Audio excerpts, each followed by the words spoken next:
The November rain came down in cold, persistent sheets across Brooklyn, turning the streets into mirrors that reflected the amber glow of streetlights. It was the kind of evening that made people walk faster, hunching their shoulders against the chill, eager to get home to warmth and dinner. But for Sarah Mitchell, home was still hours away. She stood behind the counter of Tony's Diner, a chrome and vinyl establishment that had occupied the corner of Fifth Avenue and Union Street since 1967. The smell of coffee, bacon grease, and pie filled the air, a comfort to some, a reminder of endless shifts to Sarah. She wiped down the Formica counter for what felt like the 100th time that day, her reflection staring back at her from its glossy surface. At 28, she looked tired, not just end-of-shift tired, but the kind of exhaustion that settled into bones and stayed there. "Table 6 needs a refill," barked Tony Castellano from the kitchen window. He was a thick-set man in his 60s with permanent sweat stains under his arms and a voice that could cut through the dinner rush chaos. "And someone's been nursing that coffee for 40 minutes. Either they order food or they move along." "Got it, Tony," Sarah called back, grabbing the coffee pot.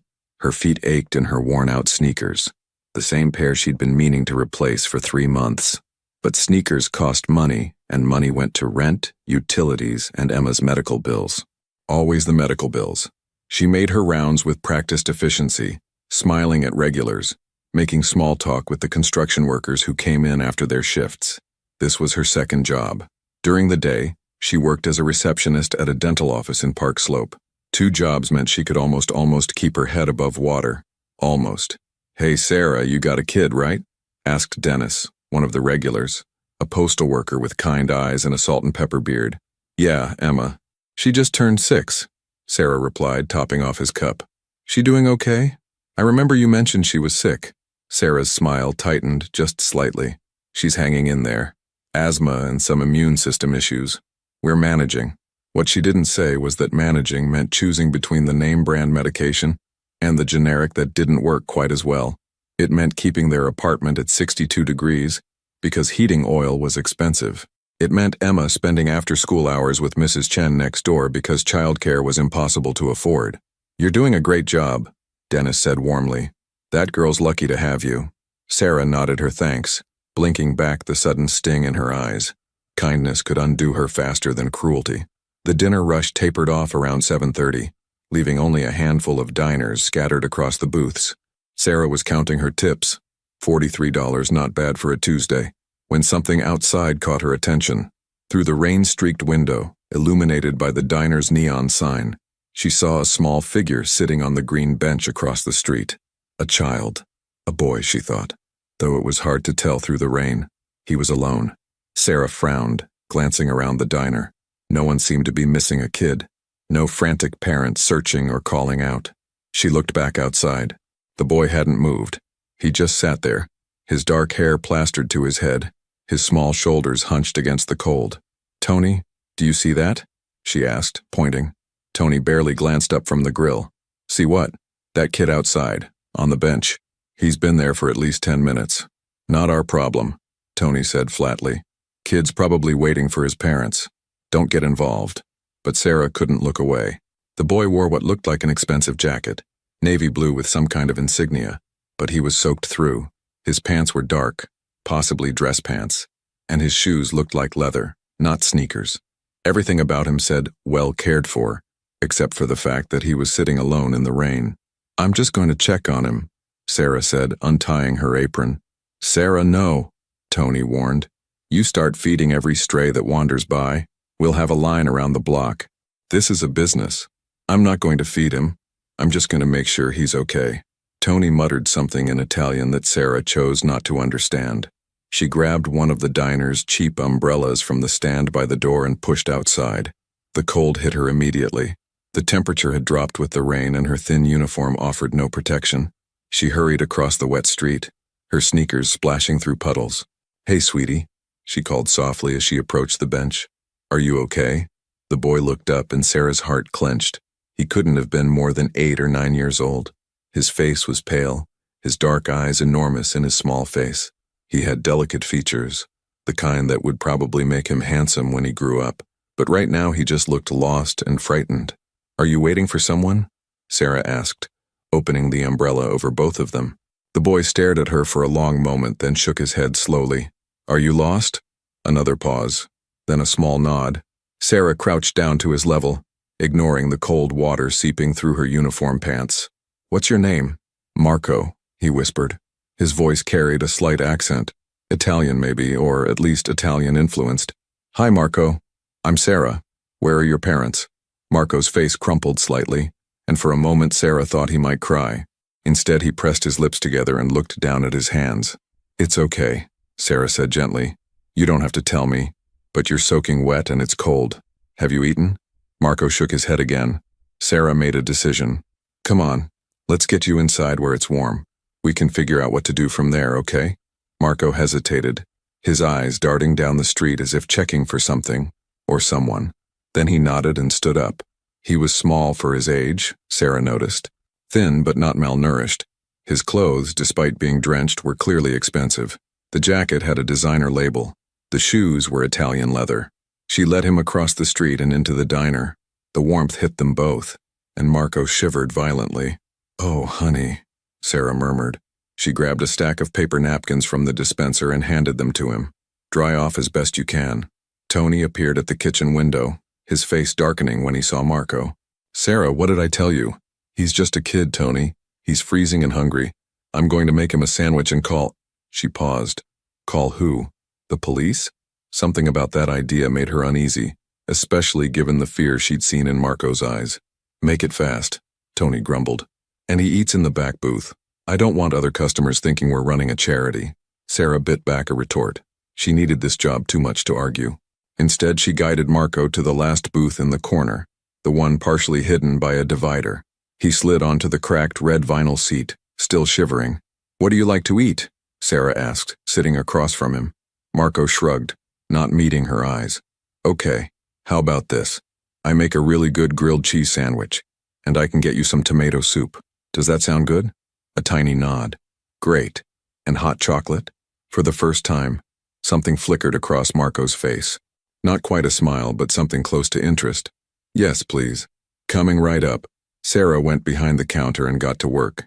She buttered the bread carefully, added extra cheese, the good cheddar, not the processed stuff, and grilled it until it was golden brown.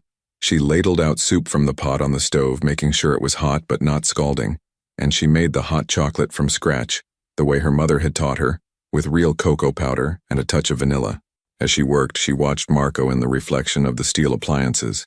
He sat perfectly still, his hands folded on the table. His posture was oddly formal for a child, back straight, chin level. He didn't fidget or look around curiously the way most kids would. Instead, he stared at his hands with an intensity that seemed wrong for someone so young. Sarah noticed something else too. On his left wrist, just visible below his jacket sleeve, was a red mark. Not a bruise exactly, but the kind of mark that came from something tight, like a rope or a zip tie or a restraint of some kind. Her stomach knotted. What had happened to this child? She brought the food over on a tray, setting it down carefully. Here you go. Careful, the soup is hot. Marco looked up at her, and for a moment something raw and vulnerable crossed his face. Thank you, he whispered, his accent more pronounced. You're welcome, sweetheart. Sarah slid into the booth across from him again. She should probably get back to work. There were still tables to clean, ketchup bottles to refill, but something kept her there. Maybe it was the way Marco picked up the sandwich with both hands, so carefully as if he were handling something precious. Or maybe it was the way his eyes closed when he took the first bite, a look of pure relief washing over his features. Is it good? She asked. Marco nodded, chewing slowly. When he swallowed, he said, My mama used to make grilled cheese before. Before? Sarah prompted gently. Marco's face shuddered. He took another bite, not answering. Sarah didn't push. Instead, she said, I have a daughter. Her name is Emma. She's 6. She loves grilled cheese too, especially with tomato soup. Where is she? Marco asked, his voice barely audible. At home with our neighbor. She's not feeling well today. Is she sick? Yeah, she has asthma and some other stuff. But she's tough. She's going to be fine. Marco nodded seriously, as if he understood something about sickness and worry.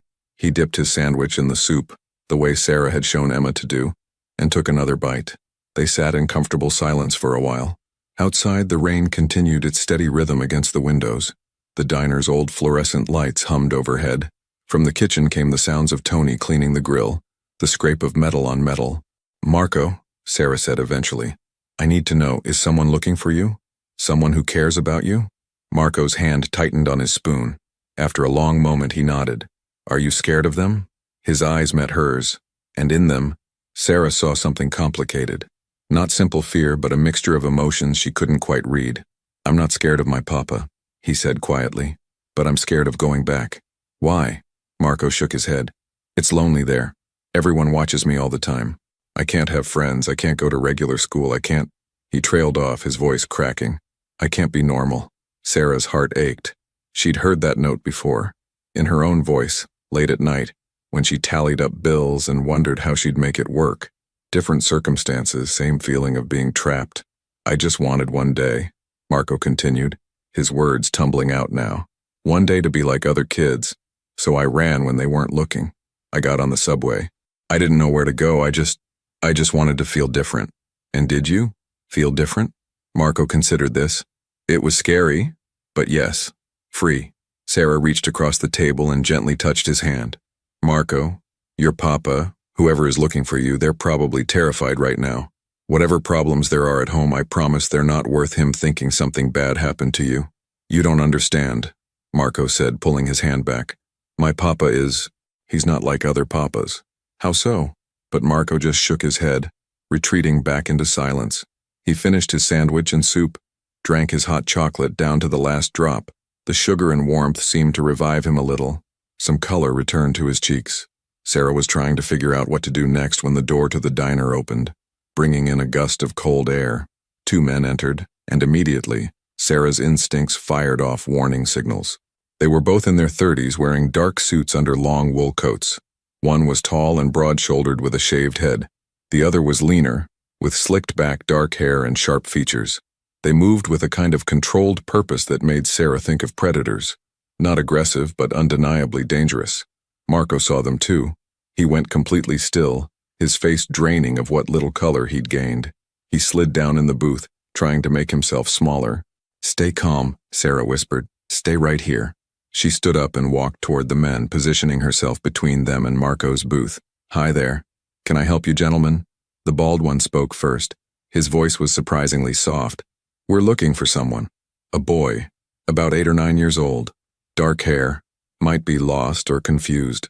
Lots of kids around here," Sarah said, keeping her voice steady. "What makes you think he'd be in a diner?" "We have reason to believe he might be," the lean one said. His eyes were sharp, scanning the diner. They lingered on the back booth, even though the divider blocked most of the view. "Have you seen anyone matching that description?" "Not today," Sarah lied. Her heart hammered against her ribs, but she kept her expression neutral. Years of dealing with difficult customers had taught her how to mask her emotions. The bald man pulled out a business card and handed it to her. "If you do see him, we'd appreciate a call. It's very important. The boy's family is worried." Sarah looked at the card. It was simple, expensive-looking cardstock with raised lettering. Vincent Romano Enterprises private number. There was no address, just a phone number. "I'll keep an eye out," Sarah said, pocketing the card. The two men lingered for another moment, their eyes sweeping the diner one more time. Then, with a nod to Sarah, they left. Sarah waited until their dark car, a sleek black SUV with tinted windows, pulled away from the curb before she returned to Marco's booth. The boy was trembling. "It's okay," she said softly. "They're gone. They'll come back," Marco whispered. "They always find me." Sarah looked at the business card again. Vincent Romano. The name tickled something in her memory, something she'd heard on the news or read in the paper. Romano Enterprises. What kind of enterprises? "Marco, is Vincent Romano your father?" The boy nodded miserably. Sarah pulled out her phone and quickly searched the name. The results made her stomach drop. Vincent Romano wasn't just a businessman. According to several news articles, he was a suspected organized crime figure, linked to various enterprises of questionable legality in Brooklyn and Manhattan. The articles were careful with their language, no outright accusations, probably for legal reasons, but the implication was clear. Marco's father was involved in organized crime. Sarah sat down hard in the booth, her mind racing. This was so far beyond anything she was equipped to handle. She should call the number on the card right now, return Marco to his father, and walk away. But when she looked at the boy's face, at the fear and loneliness etched there, She couldn't make herself do it. "Marco, listen to me," she said, taking his small hands in hers. "I don't know your whole story, but I can see that you're hurting, and I can see that you're scared. Whatever's going on, whatever your home life is like, running away isn't going to fix it." "I know," Marco said, tears finally spilling down his cheeks. "But I don't know what else to do. Papa is always busy, always working, always worried about people trying to hurt us. I have guards all the time. I can't go anywhere or do anything. My mama understood, but she's gone now, and I'm just alone all the time." Sarah's heart broke. Here was a child who had everything money could buy, and nothing that actually mattered. She thought about Emma, who never complained about their cramped apartment or the fact that they couldn't afford cable TV. Emma, who was rich in love, even if they were poor in everything else. "Okay," Sarah said, making another decision that was probably stupid but felt necessary. "Here's what we're going to do. My shift ends in an hour. You're going to stay right here with me until then. Then we're going to my apartment. You'll stay the night. Get some rest. Tomorrow morning I'll call your father and we'll figure this out together. But tonight you get to be a normal kid. Deal?" Marco looked at her with such hope that Sarah almost regretted the promise. She had no idea what she was getting herself into, but she'd been that lonely kid once before her mother found stable work, before things got better. She remembered what it felt like to be invisible, to wonder if anyone would notice if you disappeared. "Deal," Marco whispered. "Okay, but you have to stay in this booth and stay quiet, all right? My boss is already annoyed with me." Marco nodded and settled back into the vinyl seat. Sarah returned to her work, though her hands shook as she wiped down tables and refilled salt shakers. She kept glancing at the windows, watching for the black SUV to return. The rest of her shift crawled by. Every time the door opened, her heart jumped. But it was only regular customers. Mrs. Patterson picking up her usual Tuesday night dinner order. Young couples on dates, a delivery driver grabbing coffee. Finally, mercifully, 9 o'clock arrived. Sarah clocked out, grabbed her coat and bag, and collected Marco from the booth. "Keep your hood up," she told him as they stepped outside. The rain had lessened to a drizzle, but the cold had intensified. Their breath misted in the air. They walked 3 blocks to Sarah's building, a weathered brownstone that had been divided into 8 small apartments. Sarah lived on the 3rd floor in a 1-bedroom that she and Emma shared. It wasn't much, but it was clean and safe. "Mrs. Chen?" Sarah called, knocking on her neighbor's door. An elderly Chinese woman opened the door, her face crinkling into a smile when she saw Sarah. Then her eyes dropped to Marco, and confusion flickered across her features. "Sarah? Who is this?" "Long story, Mrs. Chen. How's Emma?" "Sleeping now. She had good dinner, soup and rice, breathing okay tonight." "Thank you so much. I'll get her." Mrs. Chen's apartment was warm and smelled like ginger and star anise. Emma was curled up on the couch under a blanket, her small chest rising and falling evenly. Sarah's heart squeezed with love. Her daughter's blonde hair was tangled, her cheeks flushed with sleep. She looked so small, so vulnerable. "Baby," Sarah whispered, gently shaking Emma's shoulder. "Time to go home." Emma's eyes fluttered open. They were the same green as Sarah's. "Mama?" "Yeah, baby, come on."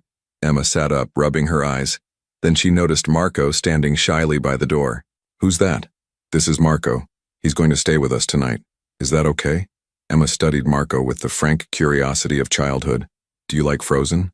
Marco blinked, caught off guard. I've never seen it." Emma's eyes went wide. "You've never seen Frozen? Mama, can we watch it?" "It's late, sweetie, maybe tomorrow. Let's get home and get you back to bed." Sarah thanked Mrs. Chen again, promised to tell her the full story later, and ushered both children across the hall to her apartment. She unlocked 3 separate locks. The building wasn't in a bad neighborhood, but it wasn't in a great one either, and they stepped inside. The apartment was small. The living room and kitchen were one open space. A tiny bathroom was off to the left, and the single bedroom to the right. Sarah slept on the pull-out couch. Emma had the bedroom. The furniture was second-hand but clean. Children's drawings covered the refrigerator. A few framed photos sat on the bookshelf. Sarah and Emma at the park. Sarah's mother, who had passed 5 years ago. Emma's first day of kindergarten. "It's not much," Sarah said, suddenly self-conscious about bringing Marco here. He was used to wealth, to luxury. What must he think of this place? But Marco was looking around with something like wonder. "It's nice," he said softly. "It feels like a home." Sarah felt tears prick her eyes again. "Yeah, she said. It does, doesn't it? Okay, Emma, bathroom, teeth, bed, you too, Marco. I'll find you something to sleep in. She dug through Emma's drawers and found a pair of sweatpants that might fit Marco and an oversized t-shirt. While the kids took turns in the bathroom, Sarah made up a bed for Marco on the couch with clean sheets and her spare pillow. When Marco emerged from the bathroom in his borrowed pajamas, his dark hair damp and messy, he looked even younger than before. Sarah's maternal instincts kicked into overdrive. All set? She asked. Marco nodded. Thank you, Miss Sarah, for everything. You're welcome, sweetheart. Get some sleep. She tucked Emma into bed, reading her 2 pages of their current book, Charlotte's Web, before her daughter's eyes drooped closed. Then Sarah returned to the living room. Marco was sitting on the edge of the couch, not lying down. You okay? Sarah asked. I don't know how to thank you, Marco said quietly. You're very kind. Kinder than most people. Most people would do the same thing. No, Marco said with a certainty that seemed too old for his years. They wouldn't. Most people see me and they only see my last name, what my family is, what we can do for them or to them. Sarah sat down beside him. Marco, I need you to understand something. Tomorrow I'm going to call your father, and whatever happens after that I can't control. But tonight, you're safe. Tonight, you get to just be a kid. Okay? Marco nodded. Then, unexpectedly, he leaned against Sarah's shoulder. She put her arm around him, feeling his small body relax. My mama used to hug me like this, he whispered, before the accident. Tell me about her. She was beautiful, and she laughed a lot. She used to sneak me out of the house when the guards weren't looking. We'd go to the park or get ice cream. She said I needed to remember that there was more to life than... He trailed off. Then what? Then the family business. They sat like that for a long time, the apartment quiet except for the distant sound of traffic and the rain that had started up again. Eventually, Marco's breathing evened out. He'd fallen asleep against her shoulder. Carefully, Sarah laid him down on the couch and pulled the blanket up to his chin. In sleep, his face lost some of its tension. He looked like what he was, a small boy who needed love and safety. Sarah picked up the business card from her bag. Vincent Romano. Tomorrow she would call this number and return his son. But tonight, she'd given a lonely child a few hours of normalcy. She just hoped it wouldn't cost her everything. As she got ready for bed herself, pulling out the couch cushions to reveal the thin mattress underneath, Sarah's phone buzzed. Unknown number. Her hand trembled as she answered. Hello? A man's voice, deep and controlled but with an undercurrent of tension. Miss Mitchell, I believe you have something that belongs to me. Sarah's blood ran cold. How did he know her name? How did he get her number? She started. Tomorrow. Noon. Tony's diner. The voice wasn't threatening exactly, but it left no room for argument. We need to talk. Bring Marco. The line went dead. Sarah stood frozen, her heart pounding. She looked at Marco, sleeping peacefully on her couch, and at her daughter's bedroom door. What had she gotten them into? Sarah didn't sleep that night. She lay on the thin, pull-out mattress, staring at the ceiling, watching shadows from passing car headlights sweep across the water-stained plaster. Every sound made her jump. Footsteps in the hallway, a car door slamming on the street below, the building's ancient heating system clanking to life. Her mind raced with questions that had no good answers. How had Vincent Romano gotten her phone number? How did he know where Marco was? And more importantly, what was going to happen at noon? She turned her head to look at Marco, still sleeping peacefully on the couch a few feet away. In the dim light filtering through the blinds, he looked impossibly young. His dark hair fell across his forehead, and his breathing was soft and even. One hand was curled under his cheek, the other clutching the edge of the blanket. He looked like any other 8-year-old boy, vulnerable and innocent. But he wasn't just any boy. He was the son of Vincent Romano, a man whose name was whispered in certain circles, whose business interests were the subject of federal investigations and newspaper speculation. A man who had found Sarah within hours of her taking his son in. Sarah's phone sat on the small side table, dark and silent now, but feeling somehow threatening. She picked it up and looked at the call log. The number that had called her was blocked. Of course it was. She thought about calling the police. That would be the smart thing, the safe thing. Let them handle it. But something stopped her. Partly the memory of Marco's face when those men had come into the diner, the pure fear in his eyes. And partly something else, a gut feeling that getting authorities involved would only make things worse for the boy. At 5:30, Sarah gave up on sleep. She untangled herself from the sheets and padded quietly to the kitchen, careful not to wake the children. She made coffee, strong and black, and stood at the window watching Brooklyn wake up. The rain had stopped sometime in the night, leaving the streets washed clean. The sky was that pale gray that comes before dawn. A few early risers hurried down the sidewalk. A man in scrubs heading to the hospital, a woman walking 3 small dogs, a teenager delivering newspapers. Normal people living normal lives. Sarah wrapped her hands around the warm mug and tried to think clearly. She had maybe 6 hours before the meeting. She needed a plan, but every scenario she imagined ended badly. If she brought Marco to the diner, what would Vincent do? Would he be angry? Grateful? Would he blame her for taking Marco in or thank her? And what about after? Once Marco was back with his father, would that be the end of it? Or had Sarah made herself visible to dangerous people? Mama? Sarah turned to find Emma standing in the doorway of the bedroom, her blonde hair sticking up in all directions, her favorite stuffed rabbit dangling from one hand. "Morning, baby," Sarah said softly, setting down her mug and holding out her arms. Emma shuffled over, still half asleep, and let Sarah pick her up. At 6, she was getting too big for this, but Sarah held her anyway, breathing in the little girl smell of her, strawberry shampoo and sleep. "Is the boy still here?" Emma whispered against Sarah's neck. "Yes, honey. His name is Marco." "Why is he here?" Sarah carried Emma to the couch and sat down, settling her daughter on her lap. "Remember how sometimes you feel lonely or sad and you just need a hug?" Emma nodded. "Well, Marco was feeling like that. Very lonely. So I'm helping him. Just for a little while. Until his mama comes." Sarah's heart squeezed. "His mama passed away, sweetheart, like Grandma did." Emma processed this with the straightforward acceptance of childhood. "That's sad. He must miss her a lot." "I think he does. Can I share my toys with him?" "That would be very kind." They sat together for a while, watching the sky lighten outside the window. Sarah felt Emma's breathing deepen as she dozed back off, secure in her mother's arms. These moments were what made everything worth it. The double shifts, the stress, the constant juggling of bills and responsibilities. Emma was her world. Around 6:30, Marco stirred on the couch. His eyes opened slowly, and for a moment he looked confused, taking in the unfamiliar surroundings. Then he saw Sarah and Emma, and something in his face relaxed. "Good morning," Sarah said quietly. "Did you sleep okay?" Marco sat up, running a hand through his messy hair. "Yes, thank you. Better than—" He trailed off. "Better than at home?" He nodded, looking guilty. "It's okay to say it," Sarah assured him. "Sometimes the place we live and the place we feel at home aren't the same thing." Marco absorbed this, his dark eyes serious. Then he noticed Emma. "Hi," he said shyly. Emma waved, suddenly bashful. "Hi, do you want to see my room? I have a dollhouse." "Emma, let Marco wake up first," Sarah said. But Marco was already standing. "I'd like to see it," he said. Emma wriggled out of Sarah's lap and took Marco's hand, leading him to the bedroom. Sarah followed, leaning against the doorframe as Emma showed Marco her treasures.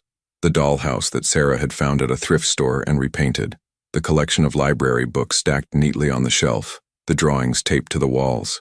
"This is from when we went to the aquarium," Emma explained, pointing to a picture of blue scribbles, "and what might have been fish. And this is Mama and me at the park. And this is our building." Marco studied each drawing carefully as if they were paintings in a museum. "You're a good artist," he said. Emma beamed. "Thank you. Do you like to draw?" "I don't know. I've never really tried." "Never?" Emma's eyes went wide. "You should try. It's fun. I can teach you." Sarah watched them, marveling at how easily children connected. There was no judgment, no awareness of the vast gulf between their circumstances. Emma didn't see the son of a crime boss. She just saw a boy who needed a friend. "Okay, you two," Sarah said.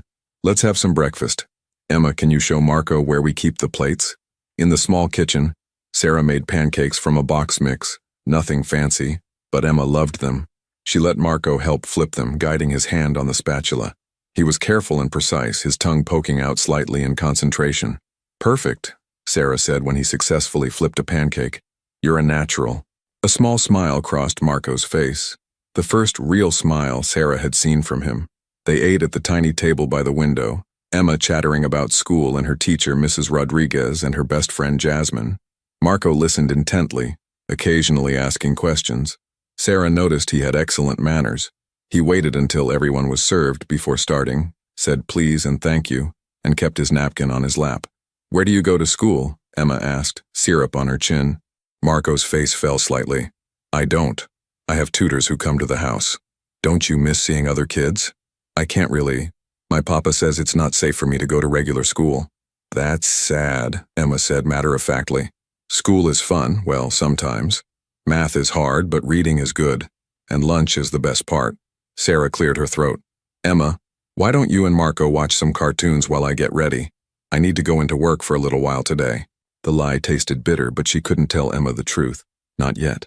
She left the children on the couch, Emma explaining the plot of her favorite show to Marco in great detail, and went to shower. The hot water helped ease some of the tension in her shoulders, but her mind kept circling back to the meeting. What would she say to Vincent Romano? How did you talk to someone like that? She had no experience with this world, no understanding of the rules or expectations. By 9 o'clock, Sarah had the children dressed. Marco was back in his own clothes, which had dried overnight but were wrinkled.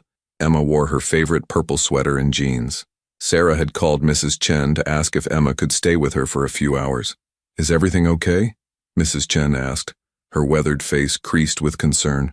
It's complicated, Sarah admitted. I'll explain everything later, I promise. I just need you to watch Emma until I get back. Can you do that? Of course, but Sarah, if you're in trouble. I'm not. At least I don't think I am, I'm just helping someone. Mrs. Chen looked skeptical but agreed. Sarah hugged Emma tight, breathing in her strawberry scent. Be good for Mrs. Chen, okay? I'll be back soon. Okay, Mama, bye, Marco. Emma waved enthusiastically.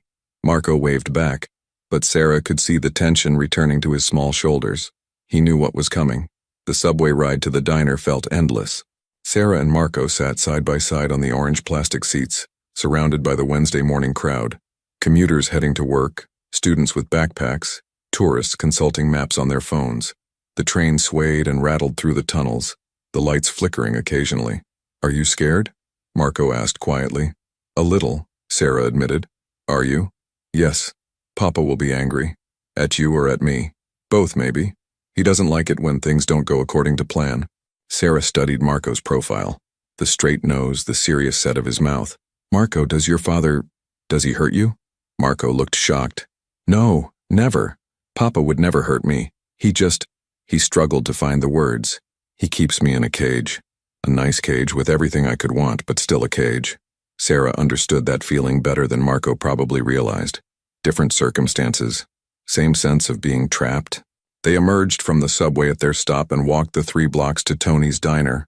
The morning was cold but clear, the sky a brilliant blue. The diner looked different in daylight. Less atmospheric, more worn. The chrome trim that gleamed at night showed its age in the sun, and the vinyl booths visible through the windows were clearly patched in places. Sarah checked her watch. 11:45, 15 minutes early. Okay, she said, crouching down to Marco's level. Whatever happens in there, I want you to know I did what I thought was right. I'm not going to apologize for giving you a safe place for the night. Understand? Marco nodded, his dark eyes huge in his pale face. And Marco? Your father loves you. I can tell, even without meeting him. People don't track down their children within hours unless they care deeply. I know he loves me, Marco said quietly. I just wish he knew how to show it. They entered the diner together. Tony looked up from the register, his eyes narrowing when he saw them. Sarah, your shift doesn't start until 4. I know, Tony. I'm here for a meeting.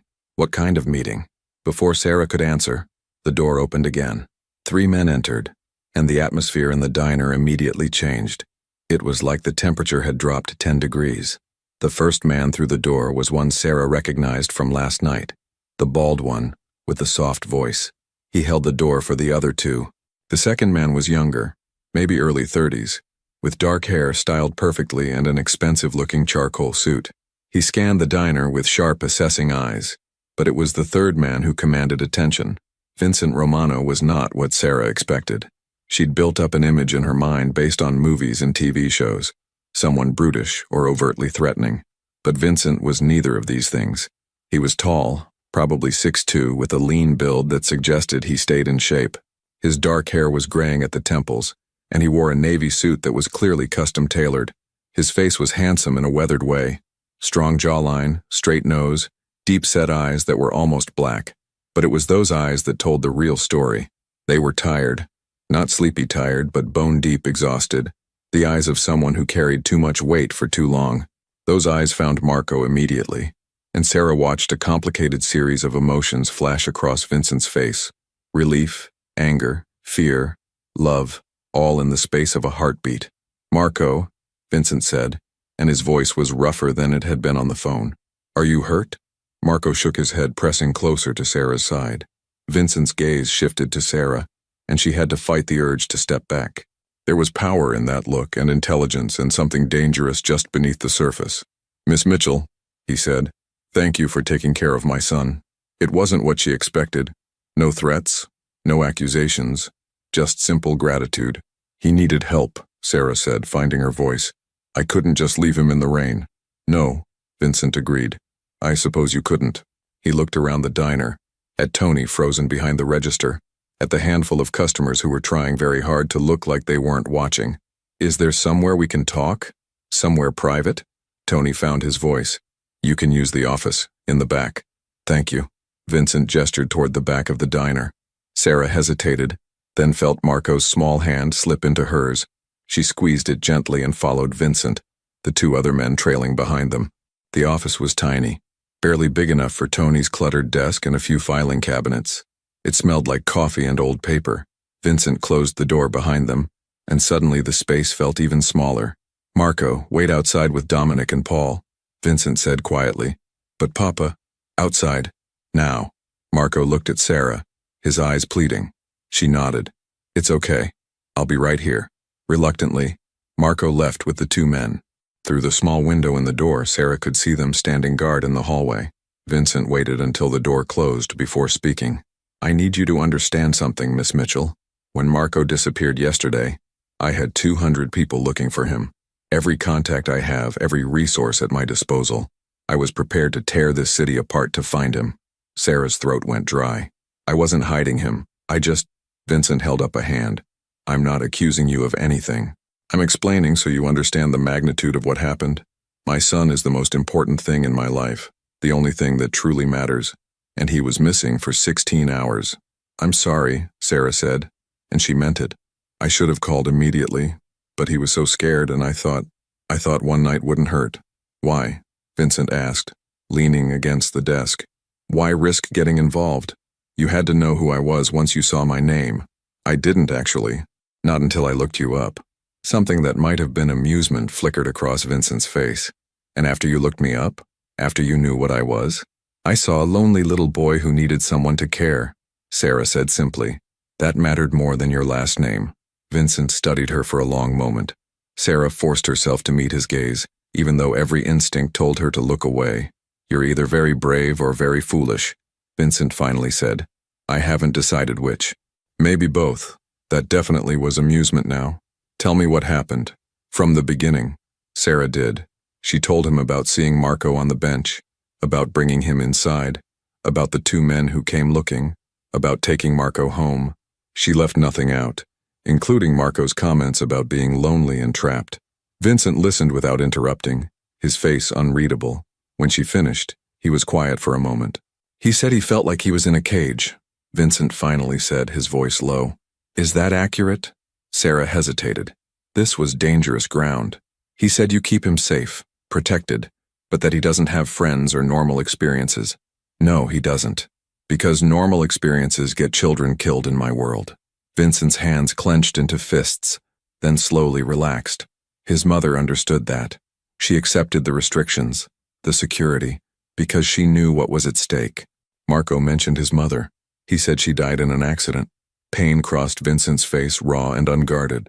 2 years ago, car accident on the FDR Drive. A drunk driver crossed the median. She died instantly. Marco was with her. He survived with barely a scratch. "Oh God," Sarah breathed. "That's horrible." Since then, Marco has been different, withdrawn. His therapist says he's depressed. But what can I do? The world I live in is dangerous. I can't let him go to regular school where anyone could get to him. I can't let him have friends whose families I haven't thoroughly investigated. I can't. He stopped, running a hand over his face. I can't give him a normal childhood because normal doesn't exist for children like him. Sarah heard the frustration and pain in his voice. This wasn't a monster. This was a father who was terrified of losing his son the way he'd lost his wife. Mr. Romano. Vincent, he interrupted. If we're going to have this conversation, you should call me Vincent. Vincent, Sarah tried again. I understand wanting to keep Marco safe, but safety isn't just physical. He needs emotional security too. Connection, love, experiences that help him grow. You don't think I love him? Vincent's voice was sharp. I think you love him desperately. I think that's obvious. But Marco needs to feel it, not just know it intellectually. Vincent was quiet for a long moment. When he spoke again, his voice was softer. My wife used to say something similar. She said I was so focused on keeping Marco alive that I was forgetting to let him live. She sounds like she was wise. She was. She balanced me, made me better. Without her, he trailed off, then seemed to shake himself. Anyway, you've done me a service, whether you intended to or not. Marco is safe, and that's what matters. Now, the question is what happens next. Sarah felt her stomach tighten. What do you mean? You've involved yourself in my life, Miss Mitchell. Sarah, that's not something that can be undone. People will have seen Marco with you. Questions will be asked. I'll just tell them the truth, that I found a lost child and helped him. And what will you say when they ask why you didn't call the police? Sarah hadn't thought of that. I'll say I was planning to, but you called first. And when they ask how I got your number, your address, the questions kept coming, each one highlighting how unprepared Sarah was for this situation. I don't know, she admitted. Vincent sighed. This is why I tell Marco the world is complicated, because it is. Every action has consequences, ripples that spread further than we intend. So what do? Vincent started, but stopped when his phone buzzed. He looked at it, and his expression darkened. Excuse me a moment, he answered, speaking in rapid Italian. Sarah didn't understand the words, but she understood the tone. Urgent, concerned. The conversation lasted less than a minute. When Vincent hung up, he looked troubled. There's been a complication, he said. Before he could elaborate, there was a sharp knock on the door. Paul, the lean one, stuck his head in. Boss, we've got a situation. What kind of situation? Federal. 2 suits just walked into the diner. They're asking for Miss Mitchell. Sarah's heart stopped. Federal, like FBI? That would be my guess, Vincent said, his jaw tight. He looked at Sarah. Have you had any contact with federal law enforcement? No, never. I don't understand. Think. Anything unusual in the past few weeks? Any questions about the neighborhood, about people you know? Sarah shook her head frantically. Nothing. I work 2 jobs and take care of my daughter. That's my life. Vincent's phone buzzed again. He looked at it and cursed softly in Italian. They're asking to speak with both of us. Together. Why would they want to talk to me? Sarah asked, fear creeping up her spine. Because you spent last night with my son. Because you're connected to me now, even if you didn't mean to be. Vincent straightened his jacket, his expression hardening into something unreadable. Okay, here's what's going to happen. We're going to go out there and talk to them. You're going to tell them exactly what you told me. You found a lost child and helped him. Nothing more, nothing less. But, Sarah, Vincent looked at her intently. I need you to trust me right now. Can you do that? Trust him. She'd known him for all of 10 minutes. He was everything her instincts told her to avoid. But when she looked in his eyes, she didn't see a criminal. She saw a father trying to protect his child. Okay, she whispered. They left the office together. In the diner, 2 people in professional attire were waiting. A woman in her 40s with short brown hair and a gray pantsuit, and a man in his 50s with silver hair and tired eyes. They had that unmistakable federal agent look. Professional, alert, radiating authority. Marco was sitting in a booth with Dominic and Paul, his face pale. When he saw Sarah and his father emerge, relief flooded his features. Mr. Romano, the woman said, her voice crisp and professional. I'm Special Agent Marquez, FBI. This is Special Agent Chen. We'd like to speak with you and Miss Mitchell. About what? Vincent asked, his tone neutral. About your son's disappearance yesterday and his time with Miss Mitchell. My son wasn't missing. He went for a walk and got turned around. Miss Mitchell kindly helped him. That's one version, Agent Marquez said. We'd like to hear Miss Mitchell's version. Alone, if possible. Vincent looked at Sarah. You don't have to speak to them without a lawyer present. I haven't done anything wrong, Sarah said, her voice shaking slightly. I'll talk to them. The agents led her to a different booth, away from Vincent and Marco. Agent Chen pulled out a small notebook while Agent Marquez did the talking. Miss Mitchell, we've been monitoring Mr. Romano as part of an ongoing investigation, she began. Yesterday evening his son went missing. This morning you and the boy arrived at this diner together. Can you explain that? Sarah did, repeating the same story she'd told Vincent. As she spoke, she watched the agents' faces, trying to read their expressions. Agent Marquez remained neutral, but Agent Chen occasionally jotted notes. And you didn't think to call the police when you found an unattended minor? Marquez asked. I was going to, Sarah said, but he was scared. I thought one night wouldn't matter. Scared of what? Of going back home. Did he say he was being mistreated? No, he said he was lonely. Agent Marquez exchanged a look with her partner. Miss Mitchell, do you know who Vincent Romano is? I know what the internet says about him. And yet you brought his son into your home, spent the night with him, brought him here this morning. That's quite a lot of contact with the Romano family. Sarah felt heat rise in her cheeks. I was helping a child, that's all. Or, Agent Marquez suggested, you saw an opportunity. Vincent Romano is a wealthy man. His son would be worth a significant amount to the right people. It took Sarah a moment to understand what the agent was implying. When she did, anger flooded through her. Are you suggesting I was going to ransom him? I work 2 minimum wage jobs to support my daughter. I can barely afford groceries. The last thing I'd do is get involved in something illegal. We're just exploring all possibilities, Agent Chen said, his voice gentler than his partner's. Well, explore a different possibility, Sarah said hotly. The possibility that I'm exactly who I say I am, someone who saw a child in need and helped him. Not everyone has ulterior motives. Agent Marquez studied her for a long moment. All right, Miss Mitchell, let's say I believe you. The problem is, you're now connected to Vincent Romano. You're on our radar and by extension on the radar of his associates and his enemies. Do you understand what that means? No, Sarah admitted. It means your life just got a lot more complicated. It means we'll be watching you. It means people in Romano's world will be curious about who you are and what you mean to him. I don't mean anything to him. I'm just someone who helped his kid. In my experience, Agent Marquez said, there's no such thing as just anything when it comes to people like Vincent Romano. Every connection matters. Every relationship has weight. Sarah felt like she was drowning. What do you want from me? The agents exchanged another look. Agent Chen leaned forward. We want you to tell us if you see or hear anything unusual. If Romano contacts you again, if anyone associated with him reaches out, you want me to spy on him. We want you to be our eyes and ears.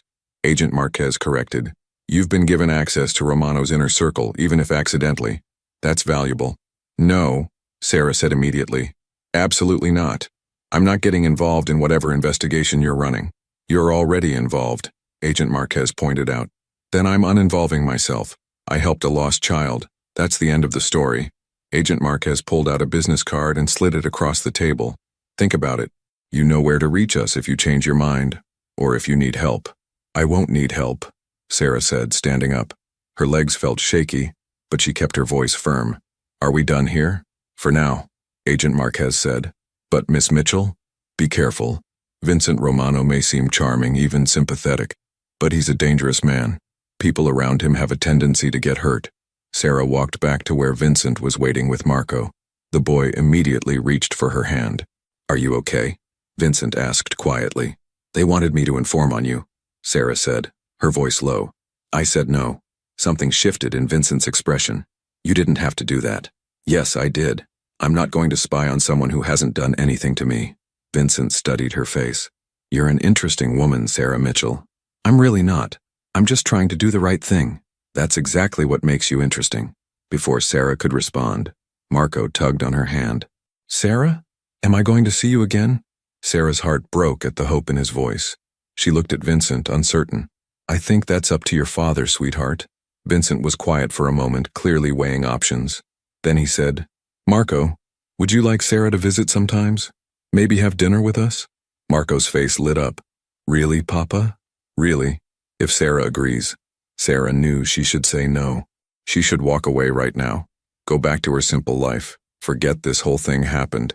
Getting involved with the Romano family would only bring complications she couldn't afford. But when she looked at Marco's hopeful face, at the first real joy she'd seen from him, she couldn't say no. I'd like that, she said.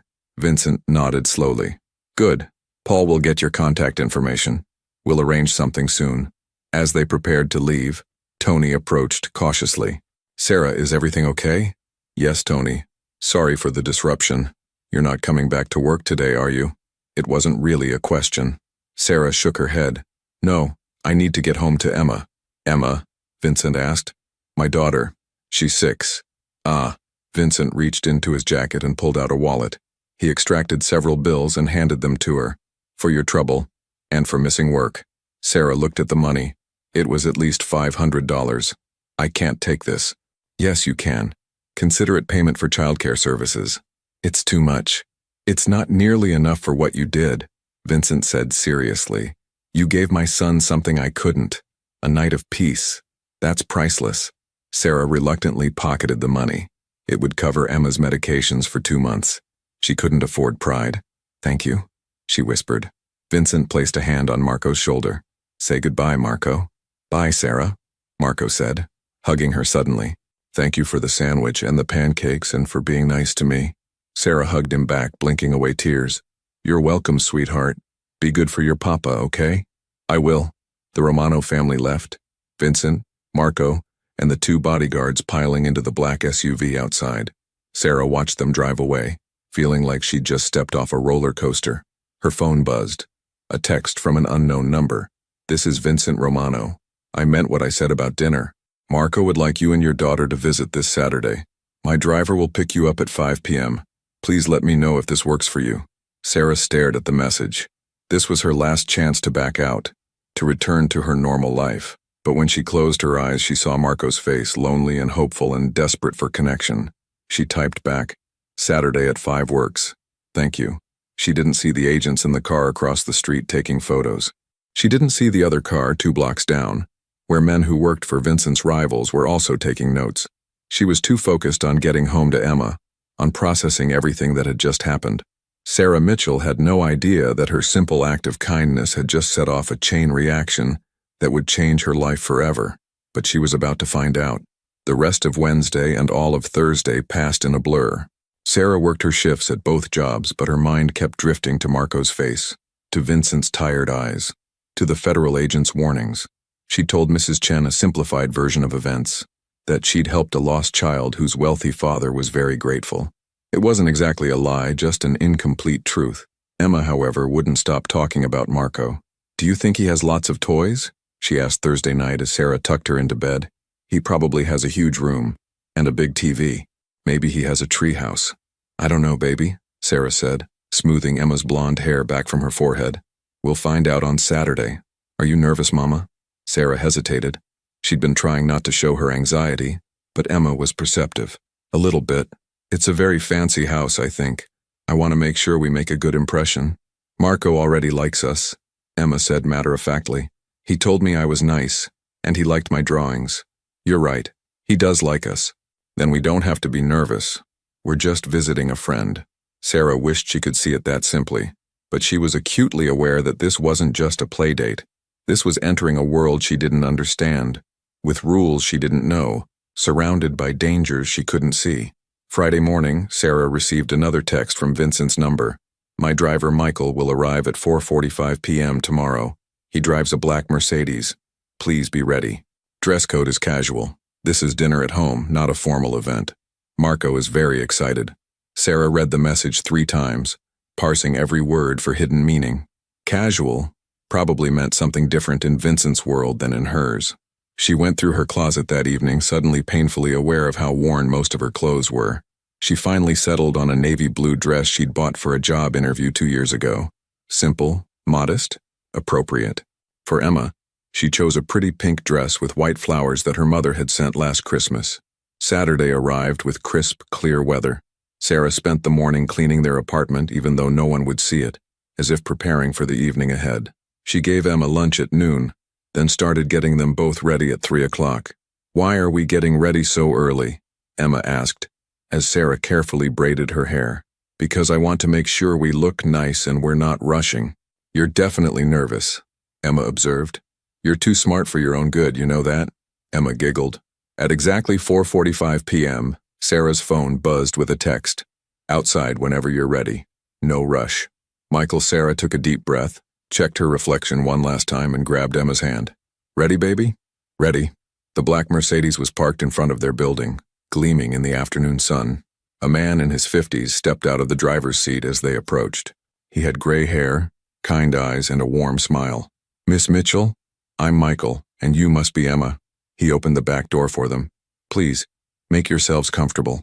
The interior of the car was luxurious. Leather seats, tinted windows, and enough legroom that Sarah could actually stretch out. Classical music played softly from the speakers. This is fancy, Emma whispered loudly.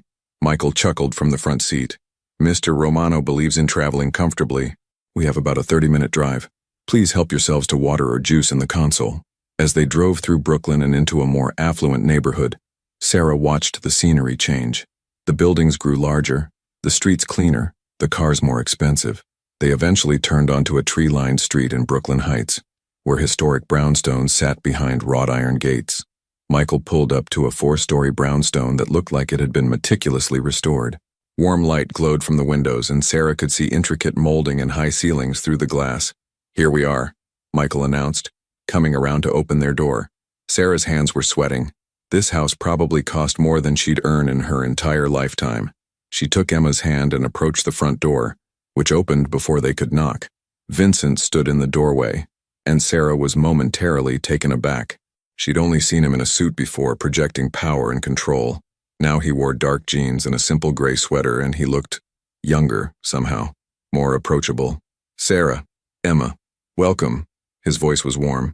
Please come in. They stepped into a foyer with marble floors and a chandelier that probably cost more than Sarah's car. But before she could take in the details, a small figure came racing down the curved staircase. Sarah! Emma! Marco's face was bright with excitement. He looked different, too. He wore jeans and a red sweater, and his hair was slightly messy, making him look like a regular kid. You came. Of course we came, Sarah said, smiling. We promised, didn't we? Marco nodded enthusiastically, then looked at Emma. Do you want to see my room? I have something to show you. Emma looked at Sarah for permission. Can I, Mama? Sure, baby. But mind your manners. The children ran off together, their laughter echoing through the house. Sarah found herself alone with Vincent in the grand foyer. Your home is beautiful, she said, because she had to say something. Thank you. It's been in my family for 3 generations. Vincent gestured toward a doorway. Come, I'll show you around while the children play. Dinner won't be ready for another hour.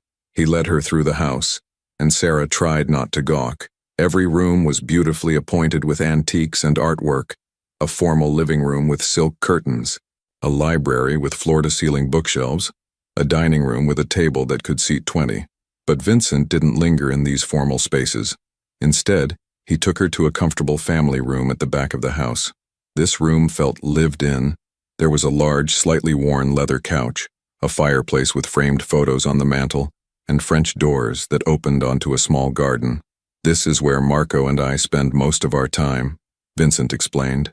The rest of the house is, well, it's for show mostly. Family tradition and all that. Sarah moved to the mantel, looking at the photographs.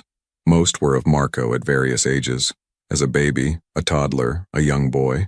But there were others too. A wedding photo of Vincent and a stunning dark-haired woman, both of them young and radiant. The same woman holding baby Marco, her face glowing with love. Marco and his mother at what looked like a beach, both laughing at the camera. Your wife was beautiful, Sarah said softly. Inside and out, Vincent replied, coming to stand beside her. He picked up the beach photo. This was taken 6 months before she died. We'd gone to the Hamptons for the weekend. Marco built sandcastles for hours while Elena read books and reminded me to reapply sunscreen. He smiled at the memory, but his eyes were sad. She was always trying to get us to slow down, to enjoy the moment. I wish I'd listened more. I lost my mother 5 years ago, Sarah said. Cancer. Sometimes I'll reach for my phone to call her before I remember she's gone. The grief doesn't get smaller. You just grow around it. Vincent looked at her with understanding. Yes, exactly that. They stood in comfortable silence for a moment. 2 people bonded by loss. Can I ask you something? Sarah said hesitantly. Of course. That day at the diner, when the FBI agents talked to me, they said people around you tend to get hurt. Should I be worried? Should I be worried about Emma? Vincent's expression hardened slightly. I won't lie to you, Sarah. My world has dangers, but I would never let those dangers touch you or your daughter. The moment you helped Marco, you came under my protection. No one will harm you. And what does that protection cost? Nothing. I don't operate on debts and favors. You did something kind for my son. That matters to me. Sarah studied his face, trying to read the truth there. She saw sincerity, but also something else. A warning maybe, or a promise. This was a man who kept his word, for better or worse.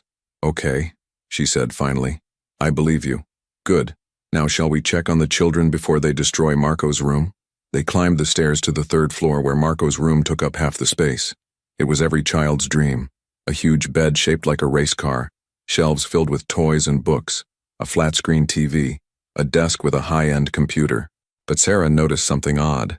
Despite all the toys, none of them looked well used. The books were pristine. The games were still in their packaging. Marco and Emma were sitting on the floor, drawing on a large sketch pad. Emma was explaining her technique with great seriousness while Marco listened, his face intent. You have to use the side of the crayon for shading, see? Emma demonstrated. And then you can add details with the point. Like this? Marco tried, his tongue poking out in concentration. Perfect, you're really good at this. Vincent leaned close to Sarah's ear. I've bought him every toy imaginable. This is the happiest I've seen him in months. Sarah understood. Marco didn't need more things. He needed connection, normalcy, a friend who saw him as just another kid. Marco, Vincent called. Time to wash up for dinner. The children bounded to their feet. Can Emma sit next to me? Marco asked. Of course. They all made their way back downstairs to a smaller, more intimate dining room. The table was set for 4, and Sarah noticed with relief that it wasn't overly formal. Nice dishes, but not intimidating.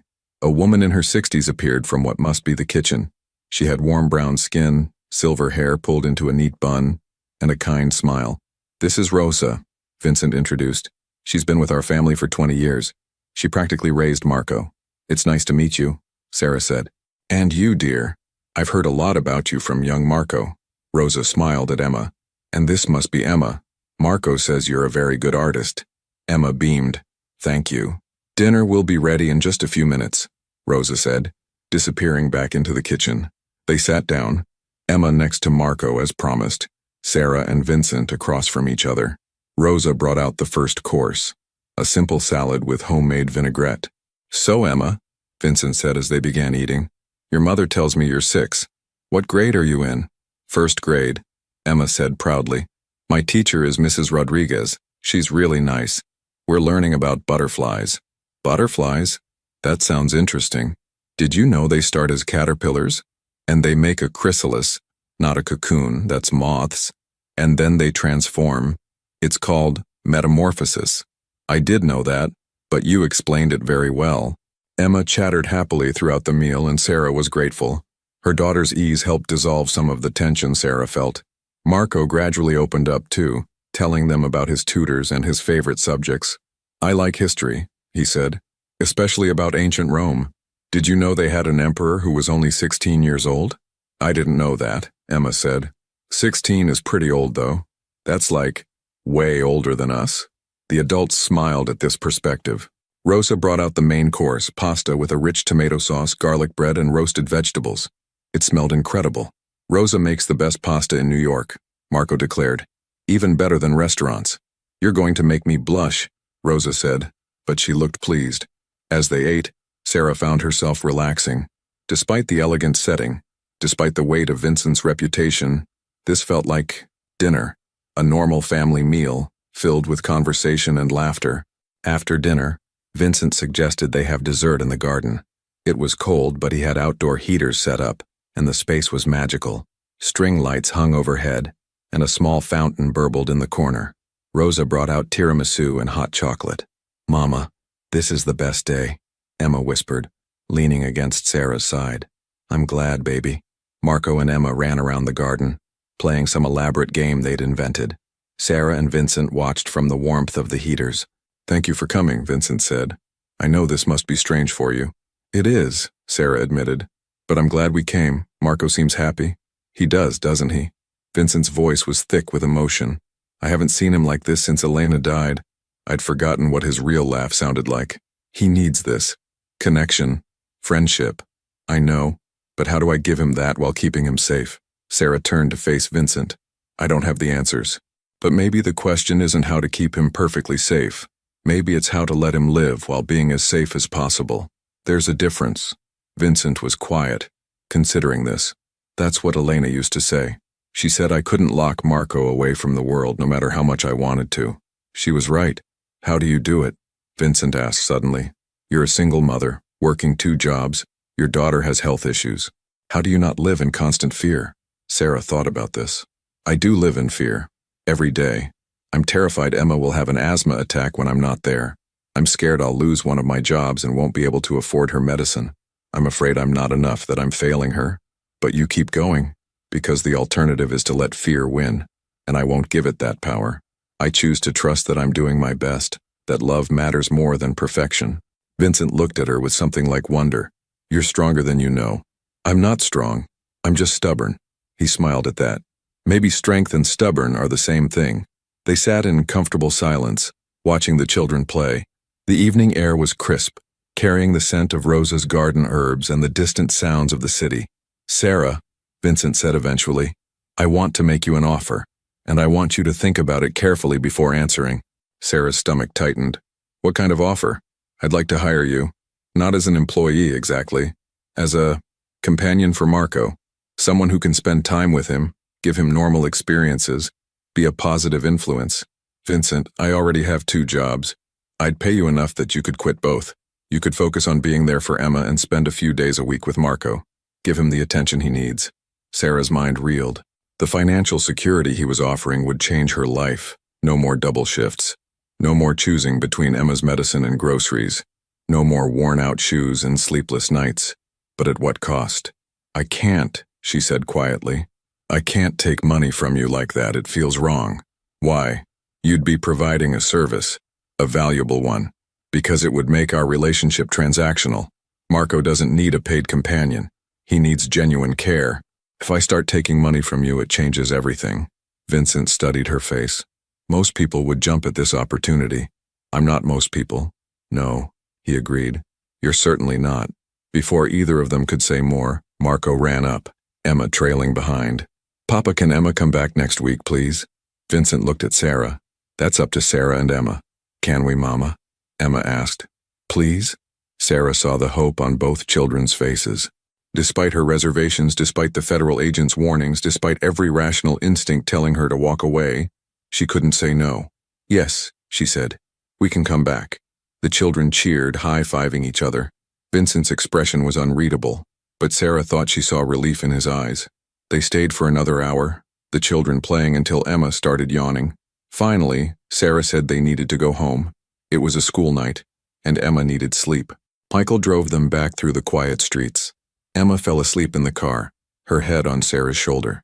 Sarah stared out the window, watching the city slide past, and wondered what she'd just committed herself to. When they arrived at their building, Vincent was there. He'd ridden with them, sitting in the front seat with Michael. I'll walk you up, he said. It wasn't a question. Sarah wanted to protest, but she was carrying Emma, and Vincent took her bag without asking. They climbed the 3 flights in silence. At her door, Vincent waited while Sarah unlocked it. She carried Emma straight to bed, tucking her in without waking her. When she returned to the living room, Vincent was still there, looking at the photos on her refrigerator. You have a beautiful life, he said quietly. Simple, maybe, but full of love. We do okay? Vincent turned to face her. Sarah, I need you to understand something. The offer I made tonight, I meant it. But whether you take it or not, you're under my protection now. If you need anything, if anyone threatens you, if those FBI agents come back, you call me. Understood? Sarah nodded, too tired to argue. Good. Vincent headed for the door, then paused. Marco asked me something tonight, after you agreed to come back next week. What did he ask? He asked if you could be his friend, not his babysitter or his caretaker. His friend. Vincent's voice was rough with emotion. I told him yes. But I'm asking you the same thing. Can you be his friend? Can you care about him without obligation? Sarah met his eyes. I already do, Vincent. That's the problem. Why is that a problem? Because caring makes you vulnerable. And I'm already vulnerable enough. Vincent nodded slowly. We're all vulnerable, Sarah. The trick is finding people who won't exploit it. After he left, Sarah lay awake in the darkness of her apartment, listening to Emma's soft breathing from the bedroom. She thought about Marco's laughter, Vincent's tired eyes, the weight of stepping into a world she didn't understand. She'd crossed a line tonight. There was no going back to her simple life now. The question was whether she'd regret it. Her phone buzzed with a text. Vincent, thank you for tonight. Marco hasn't stopped smiling. Neither have I. Sarah stared at the message for a long time before responding. Same here. See you next week. She set down her phone and closed her eyes, and for the first time in years, she let herself imagine that maybe, just maybe, things could get better. But in the darkness outside, a car sat watching her building. Inside were Agent Marquez and Agent Chen, noting the time Vincent Romano left, documenting yet another connection between him and Sarah Mitchell. And 2 blocks away, in another car, men who worked for Vincent's rivals were making their own notes, their own plans. Sarah had no idea that her simple act of kindness was rippling outward, creating waves that would soon crash over all of them. But she was about to learn. 6 months passed like a dream. Saturday dinners became tradition. Emma and Marco grew inseparable, video calling between visits, planning adventures. Sarah watched Marco transform, from the quiet, withdrawn boy on the bench to someone who laughed freely and talked about his dreams. Vincent changed too.